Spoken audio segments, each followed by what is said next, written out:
Saya cuba tengok kalau kata yang NGO untuk warga Indonesia ni boleh bantu awak. Sebab ada anak ni. Malaya, Malaya, bersama kita bangkit suara.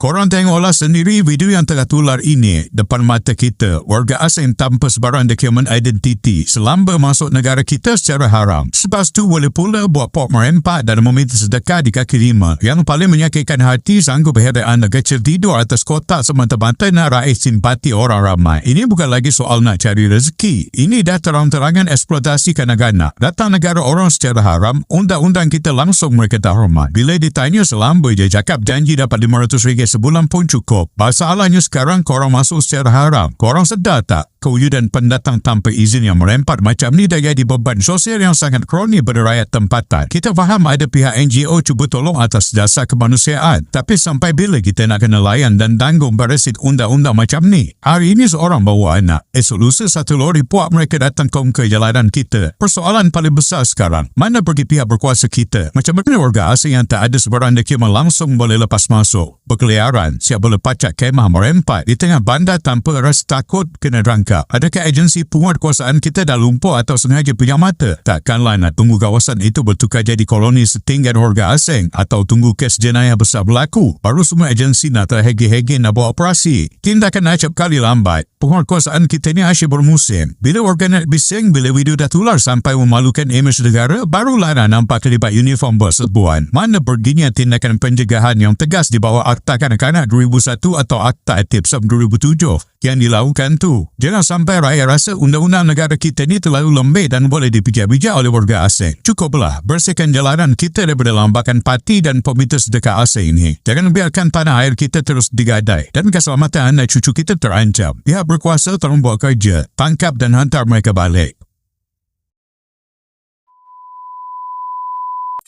Daripada awak merempat dengan anak berdua macam ini, baik awak balik kampung. Jadi nak cari kerja apa? Aku tu boleh lah, jadi buat sewa rumah ada, jadi pegang udah beli apa-apa macam itu. Apa dah tak mau, jadi 500 satu bulan pun sudah alhamdulillah. Saya cuba tengok kalau kata yang NGO untuk warga Indonesia ni boleh bantu awak. Sebab ada anak ni. Tapi masalahnya saya dokumen apa? Tak. Dia memang untuk warga Indonesia. Mungkinlah kalau kata dia boleh tolong awak bawa pergi kedutaan ke. Kalau kedutaan boleh bantu awak untuk balik kampung, baliklah kampung. Jangan duduk sini. Awak duduk sini, teruk awak macam gini, susah. Daripada awak merempat dengan anak berdua macam gini, baik awak balik kampung. Nanti kita tolong tengokkan dulu. Kalau kata boleh bantu awak, kita bantulah insyaAllah. Tapi kita tak janjilah. Tapi ya. ada kerja tolong aku. Yelah, tapi kerja sekarang susah. Diorang nak dokumen. Awak tak ada dokumen. Satu lagi, kalau awak tak ada dokumen, majikan ni kita tak tahu. Ada yang baik, ada yang tak baik. Awak tak ada dokumen, macam-macam diorang boleh buat kat awak. Orang yang ada dokumen pun diorang buat macam-macam, lagi awak tak ada dokumen. Saya cuba tengok dululah. Kalau boleh bantu awak. Ni anak ni kesian. Awak tak apalah, awak dah besar. Ni anak ni. Saya dah tanya dah. Ibu yang Indonesia tu, dia balik Indonesia sekejap. Tapi minggu depan baru dia balik Malaysia. Cuma kita cuba tanya kalau dia ada kawan-kawan dia yang masih lagi di sini yang boleh tolong awak dengan anak awak. Kalau ada yang boleh tolong untuk malam ni, kita bawa awak lah pergi tempat dia. Tapi itulah, kita tak boleh janji, kita risau pula tak ada. Ya? Tak apalah, buat sementara awak kat sini dululah.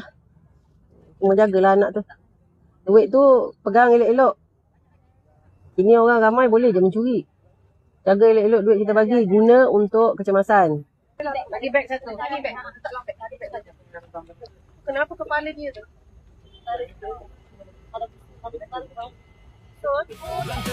Segala noda desa kuasa buka mata Malaysia. Perlu dijaga kekal teguh selalu.